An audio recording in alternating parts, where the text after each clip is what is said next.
Now, welcome back, ladies and gentlemen, to yet another episode. Of course, as usual, we usually say nothing in the world of politics happens just of uh, because it's there for formalities. It happens for a reason. Now, when a politician writes something, be it on his wall, where any place, maybe a magazine, anything he says or she says, it's something that we should look into deeply. So, there is this statement that Moses Kuria wrote. I will not go through it all, but there is a portion of it, a section of it that I want us to look at. It's a personal statement on the meeting between the fourth president of the Republic of Kenya, His Excellency Uhuru Kenyatta, and His Excellency President William Samoei Ruto. Now, on a paragraph 3, I believe so, on paragraph 3 is where I want us to focus on and analyze. Now, the paragraph says, firstly, we can no longer depend on handshake and personal meeting to make us feel safe in our country. The frequent handshake and the artificial formation have vindicated President Kenyatta and Prime Minister Raila Odinga on the BBI initiative. They were right. Underline that. They were right and we were wrong. I urge President Ruto, President Kenyatta, and Prime Minister Raila Odinga to close ranks and lead the nation in picking from where BBI flopped and give this country a constitution that speaks to the emerging realities of our nation and our society. BBI Season 2 is urgent and cannot wait. Now, ladies and gentlemen, I have chose this paragraph because it entails something deeper than what we just see and read. Now, if we can remember, Moses Kuria was among people uh, who strongly were against this BBI thing when Uhuru Kenyatta and Raila Odinga came up with BBI motion, and all these people said a lot of things. So many people said they wanted to steal money. They said that they were using BBI to sponsor their campaigns and all that. So my question today is, what has really changed?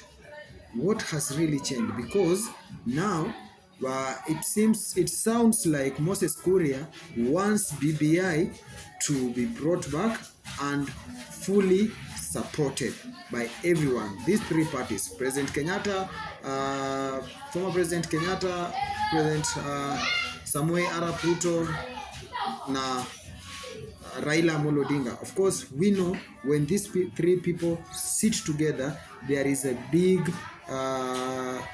business that is about to happen. There is a bombshell that is about to explode.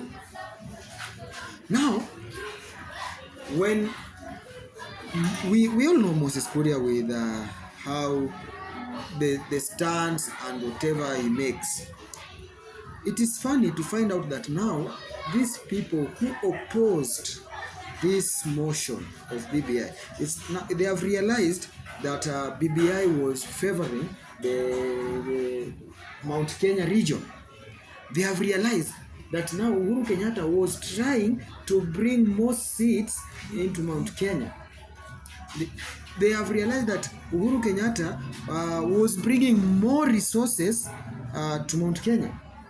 Yet they refused it, and it all faded away. Now, Moses Kuria, after the recent meeting of President Kenyatta and President William Samoei Ruto pale kwa bedroom yao, after they have met and discussed some things. Of course, I believe the discussion was about who will take over after William Samoei Ruto, and I believe the name of Gachagua is not there. That's what I believe, because we didn't see them mentioning any name of Gashagwa, and we didn't see any leaks that shows Gashagwa might be supported by President Kenyatta.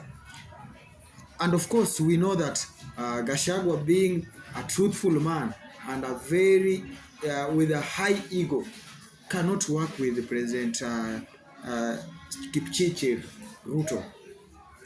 This means that there is someone who is about to be endorsed from Mount Kenya. And this is why Moses Kuria is trying to send us signals of what is about to happen that will leave the entire country, the whole Kenya, shocked. Now, when we speak about BBI, remember BBI was to add how many seats? Was it 200 or 300 seats? In Mount Kenya. So it was something big. And also BBI was to enable the office of who? Was it office of sijui inaitwa nani huyu? Sijui watchdog and whatever and those seats. So the number of member of parliament was to double, was to triple actually, was to triple from 240 something to now. Imagine when the number triples, that means Kenyans will pay more taxes to sustain these people in those offices. Now, because Moses Kuria was banned together with Murkomen and all those people, they were banned from traveling to abroad to represent Kenya. Now they want to find their way to get seats in this government. Please, let me tell you, it is so impossible so that you bring back this BBI motion, because as Kenyans, we will not accept. We thank you so much for opening our eyes, and we saw that BBI was something that was burdening Kenyans. So when you are trying to say BBI season 2 is urgent and cannot wait, please wait for 2027 so that you can vie for the whatever seat you want. If God willing you get that seat, serve the nation. If you don't, please just relax and enjoy watching people serving this nation. So this I have reasons to believe that Moses Kuria is a close ally to President William Samoei Ruto. So he's just trying to speak out the mind of Ruto. No? We are not forgetting that today is a Jamhuri Day, and we saw Kindiki being an usher. Yeah? Kindiki and Kindiki and Sakaja, they were the ushers of the day, because now they were receiving the guests, showing them directly where to sit. Imagine a whole deputy president performing the functions of an usher. It was so funny. It was so funny.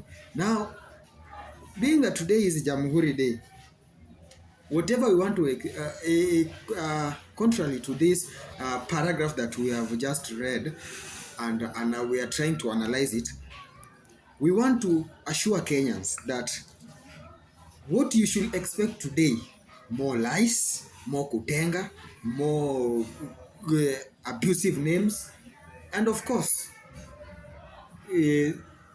bad expenditure. Because you cannot tell me now that Kindiki, out of all people, Kindiki, will now be the usher of the day. Kidogo tu akuwe MC. Kidogo tu akuwe MC. Kidogo. So you can see how this government is confused. You can see how this government is confused. Believe you me, Raila Odinga, Uhuru Kenyatta, and Kipchirchir Arap Samoei Ruto, they are planning something, and this whatever they are planning is something that will really either affect Kenyans or help Kenyans. And I believe this thing, whatever they are planning, will not help Kenyans, because they usually think about their stomachs. It will not help Kenyans. So there is nothing that has changed, and whatever has changed is that people now want some offices, they want some dockets. That's why they are fighting for BBI to be brought back, and of course ikipelekwa parliament, because now Ruto was the one who was against the BBI together with his allies like Moses Kuria, Kipchumba Murkomen and all those people, they will support. Now it will be the high time Machungwa or Ichungwa to join hands with the Azimio, because there is no opposition right now, with Azimio to support BBI if perhaps BBI is brought back, to support BBI, and believe you me, BBI will pass with flying colors. It will pass definitely. There is nothing to argue about, because who will go against? Who will vote against BBI? And they, all of them, they are now kwa mafuta. They are now into government. They are following Ruto's ass like. Okay, let us just say like that. We are Kenyans. We are doomed. We are doomed with these prophets.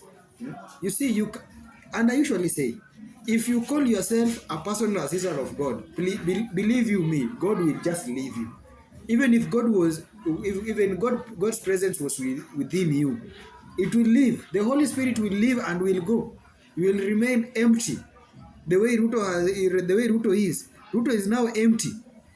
He's empty debe, making noise left, right, and center, lying to Kenyans. Let us wait and see whatever you will say. We will analyze that speech during the course of the day, so that we can see if whatever we are saying is actually true. And today, I would like, besides just being Jamhuri Day, I would like us to remember those fallen heroes that fought for this nation, trying to fix this nation, part of your parliament, when they were being given headshots. Yeah? I would like us to remember those people, because we are coming to the end of the year. It's 12th of 12th, 2024. So it's high time we remember these people and actually unite with them, show support to their families. Yeah. Thank you so much for tuning in. Let's meet in our next video during the course of the day as we analyze whatever Ruto will say. If it's positive, we will go with it. If it's negative, of course, we will also analyze it the way it is. Let's meet in our next video. Goodbye.